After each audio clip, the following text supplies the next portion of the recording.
Most AI agents are smart until they need to use a real website.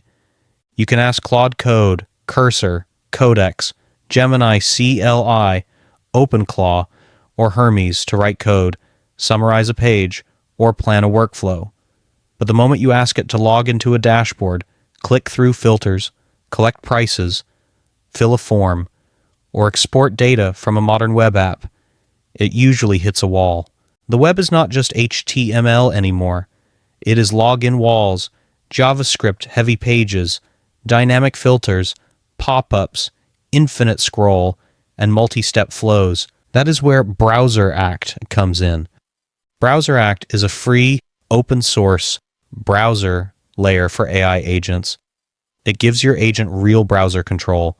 So instead of only saying, I can't access that site, the agent can open a browser, navigate, click, type, extract data, take screenshots, and complete the workflow like a human would. In this video, I'm going to show a real use case, building a competitor price monitor inside an AI agent workflow. The goal is simple. I want my agent to visit a list of product pages, collect the product name, price, availability, and page link, then save everything into a clean CSV. No generic tool review, no slides, just the actual workflow running in an editor. Before I run the actual competitor price monitor, I want to quickly explain which browser mode I'm using. For this demo, I'm using BrowserAct's Stealth browser. That matters because a lot of modern websites are not built for simple scripts or headless browsers anymore. They look at browser fingerprints, behavior patterns, rendering signals, and CAPTCHA challenges before they show you the real page. The Stealth browser is designed for those more sensitive sites. It helps simulate normal human browsing behavior, mask browser fingerprints, and handle common CAPTCHA flows, so the agent can browse in a way that looks closer to a real user instead of a basic bot script. BrowserAct gives you 3 browser types, and they are useful for different situations. The first one is Stealth. This is the one I'm using for the competitor price demo. It is best for sites with bot protection, pricing pages, e-commerce sites, ad libraries, marketplaces, and pages where a normal headless browser might get blocked. The second one is Chrome. This is useful when you want the agent to inherit your existing logged-in Chrome session. So, if you are already logged into tools like Shopify, Google Analytics, a CRM, an ads dashboard, or an internal SaaS platform, you do not need to set up OAuth, API keys, or a new developer app. The agent can use the browser session you already use every day. That is perfect for SaaS workflows where the problem is not public scraping. The problem is that your data is inside a dashboard you already have access to. The third one is Chrome Direct. This connects to your currently running Chrome window. I would use this mostly for debugging or manual inspection. If I want to see exactly what the browser is doing, inspect the current page state, or step in while the agent is working, Chrome Direct is the most transparent option. I'm starting inside VS Code with the terminal open, because this is how most people will actually use it with an agent. The important part is that BrowserAct is not another chatbot. It is not trying to replace Claude Code or Cursor or Codex. It is the browser control layer underneath them. Your agent still does the reasoning. BrowserAct gives it the hands.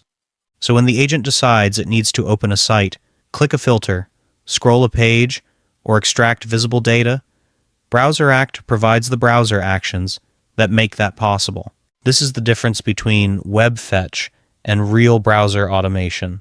Web fetch is basically asking for page text. That breaks when the page needs login, JavaScript, user interaction, or dynamic loading. BrowserAct lets the agent operate the actual browser. Now I'll give the agent a real task. I'm going to say, use BrowserAct to check these competitor product pages. For each page, collect the product title, current price, stock status if visible, and URL. Put the final results into a CSV file. Use only pages I provide, and only extract information visible in the browser. That last part matters. This is not about breaking into anything or grabbing private data. The clean use case is automating work I could already do, manually in my own browser, but faster and more consistently. Now the agent starts the workflow. It opens the first page, waits for the content to load, reads the visible product information, and extracts the fields I asked for. If the site uses dynamic content, the agent can still interact with it, because BrowserAct is controlling a real browser session. If the page has drop-downs, pagination, filters, or scroll-loaded content, the agent can click and navigate instead of just failing on a static page request. That is the first key value. Modern websites become usable for agents. Now I'll let the workflow run across a few pages. On screen, I want to show the terminal and the live browser side by side. The viewer should see the agent deciding what to do, then see the browser actually doing it. This is where BrowserAct feels different from a normal scraper. A simple script usually assumes the website stays the same. If a button moves or the content loads late, the script breaks. An agent with BrowserAct can inspect what is happening, wait for the page, click the next thing, and adjust the workflow while it runs. The hard part is everything that happens around it. Maybe the site asks you to log in. Maybe there is a two-factor step. Maybe a page loads slowly. Maybe the first result is hidden behind a drop-down. Maybe the agent needs a screenshot to understand the page state. BrowserAct is built for these real browser workflows. For example, you can use browser sessions where you are already logged in, so the agent does not need a fresh API setup for every dashboard. You can keep sessions separate for different accounts or clients, so workflows do not get mixed together. And when something needs human approval, the right pattern is not to let the agent blindly push through. The right pattern is human in the loop. The agent pauses, you handle the sensitive step, and then the automation continues. That is the model I would use for anything involving approvals, account access, checkout steps, or private dashboards. Automate the repetitive work. Keep control of the sensitive moments. Now the agent finishes the task and writes the CSV. I'll open the file and check the rows. For each product page, I should see the title, price, availability if visible, and the source URL. That is the complete flow. One install command, one agent prompt, real browser actions, structured output. And now this can become a repeatable workflow. Instead of manually checking the same pages every day, I can run the same task again, change the input list, or connect it into a larger automation system. This is where BrowserAct becomes useful for real work. It can help with competitor monitoring, lead research, internal dashboard exports, ad library checks, product research, QA flows, and any workflow where the problem is not intelligence, but browser access. Your agent already knows what to do. BrowserAct helps it actually do it. Now I'll give the agent a more useful competitor pricing task. Instead of checking one region, I want to compare prices across two markets. I'm going to ask BrowserAct to run two isolated tasks in parallel. One task checks the competitor pages from a US region. The second task checks the same pages from a UK region. The prompt is, use BrowserAct in stealth mode with region-specific proxy settings. Run two isolated browser tasks in parallel, one from the US region and one from the UK region.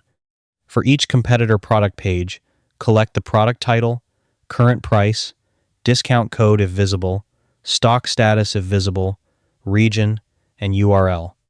Export the US results into one CSV and the UK results into a second CSV. This is where BrowserAct becomes more useful than a basic browser automation script. Competitor prices and discount codes can change by country. If I check everything from one IP, I might not see the real local offer. A US customer might see one discount, a UK customer might see a different price, different shipping message, or a different promo code. So by using region-specific proxy IPs, the agent can access the site as if it is a local user in that region. That gives me more accurate competitor intelligence. And because BrowserAct supports task isolation, both runs stay separate. The US task has its own browser context. The UK task has its own browser context. They do not share cookies, state, or session data. That is especially useful for Codex, Claude Code, openclaw, or any agent workflow where you want multiple browser jobs running at once without interfering with each other. Now when the results are done, I should get two clean datasets. One CSV for US pricing. One CSV for UK pricing. Then I can compare the difference. If the US page shows a 20% discount and the UK page does not, that is useful. If one market has lower pricing, different availability, or a different promo code, that is exactly the kind of insight a normal single region scrape would miss. This is not just browser automation. This is region-aware competitor research. So that is the full BrowserAct workflow. We installed BrowserAct, chose the right browser mode, used stealth browsing for competitor research, ran region-specific browser tasks, and exported structured pricing data into separate CSV files. The important part is that BrowserAct is not just opening websites.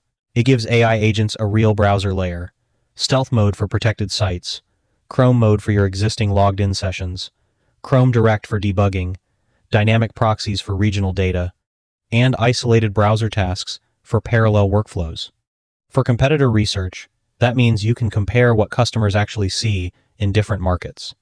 US pricing, UK pricing, EU discount codes, regional stock status, local offers, all from an agent workflow instead of manual checking. With BrowserAct, you can break through geo-restrictions and access real, reliable competitor pricing and discount data across different markets. Try it for free today and take control of your competitive intelligence.